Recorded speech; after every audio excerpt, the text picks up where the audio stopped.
Sejarah Manggarai dalam sejarah Nusantara. Sejarah Manggarai tidak lepas dari sejarah kerajaan lain di Nusantara seperti Kerajaan Gowa yang kemudian dilebur bersama Kerajaan Talo menjadi Kesultanan Makassar, Kerajaan Bima, perkembangan agama Islam di Nusantara dan penyebaran agama Katolik di Flores.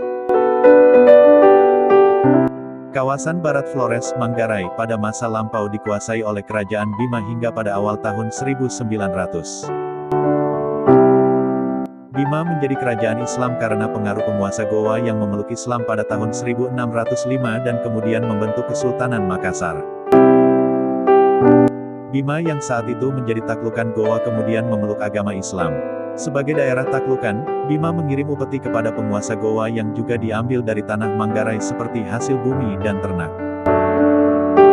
Keadaan ini bertahan hingga tahun 1667 saat diadakan perjanjian Bungaya antara VOC dan Kerajaan Gowa yang saat itu menguasai Bandar Makassar.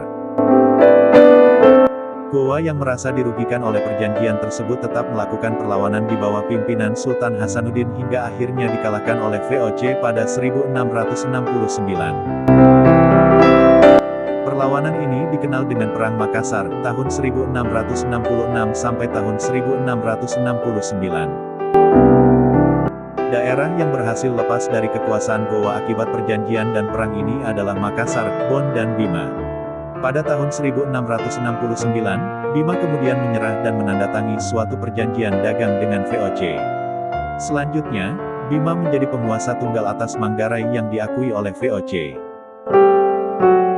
Pada tahun 1700-an atau mungkin sebelumnya, di Manggarai telah ada suatu sistem pemerintahan dari 3 kelompok masyarakat yang cukup besar, yaitu Todo, Cibal dan Bajo.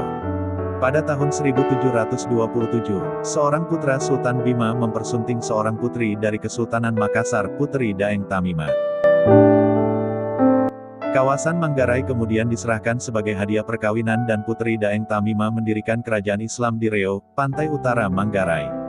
Sultan Musa Lani Alima dari Bima ternyata tidak setuju menjadikan Manggarai sebagai hadiah kepada Kesultanan Makassar.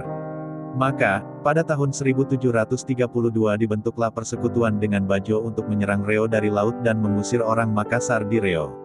Akan tetapi, serangan ini gagal sehingga disusun kekuatan baru dengan bantuan Todo dari arah selatan.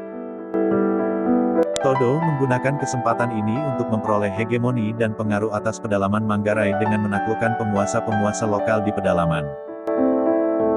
Akibat kekuatan yang tidak seimbang, maka Putri Daeng Tamima akhirnya menyerah dan kembali ke Makassar.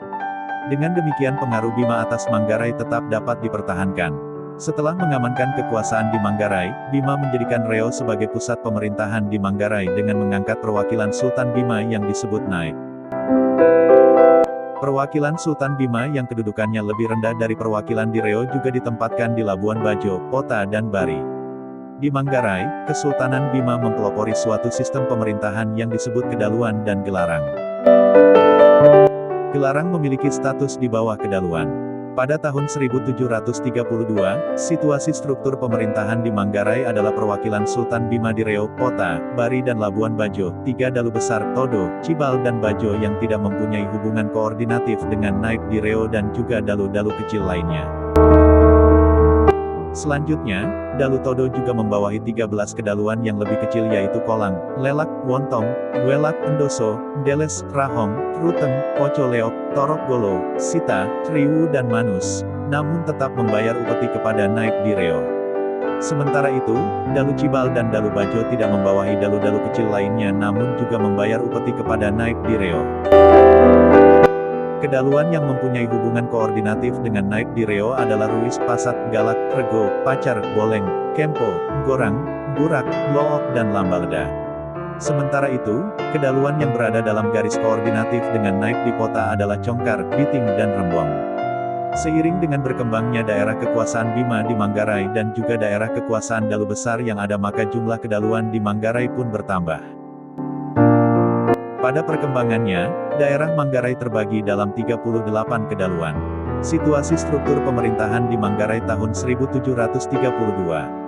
Naiknya hegemoni Dalu Todo rupanya tidak disukai oleh Dalu Cibal yang menganggap Dalu Todo bukanlah Manggarai asli melainkan keturunan Minangkabau. Rivalitas di antara kedua Dalu ini kemudian menghasilkan beberapa peperangan terbuka yang kemudian dimenangkan oleh Dalu Todo. Keberpihakan Bima terhadap Dalu Todo terjadi akibat aliansi yang terbentuk dalam menyerang Reo.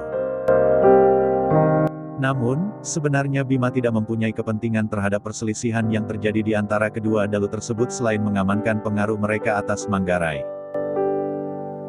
Asal-usul Dalu Todo atau pemimpin kedaluan tersebut yang berasal dari Minangkabau memang masih sulit dibuktikan secara ilmiah mengingat sedikit sekali catatan sejarah mengenai Manggarai, kecuali menggali dan menganalisa dari catatan sejarah kebudayaan lain yang terkait, seperti Bima, Makassar, Goa ataupun Minangkabau. Cerita masa lampau dan asal-usul di Manggarai masih disampaikan turun-menurun secara verbal. Tidak adanya akses ke pendidikan mengakibatkan budaya Manggarai pada masa lampau tidak mengenal budaya literasi dalam konteks membaca dan menulis. Beberapa orang mungkin mempunyai kemampuan tersebut terutama yang mendapat kesempatan untuk berinteraksi dengan suku bangsa lain di daerah pesisir ataupun karena intervensi dari misionaris pemerintah kolonial Belanda dengan mengirim mereka ke sekolah-sekolah misi yang ada di Flores. Misionaris dan pemerintah kolonial Belanda juga telah membantu memberikan referensi sejarah Manggarai sejak awal 1900 melalui penelitian-penelitian etnologi.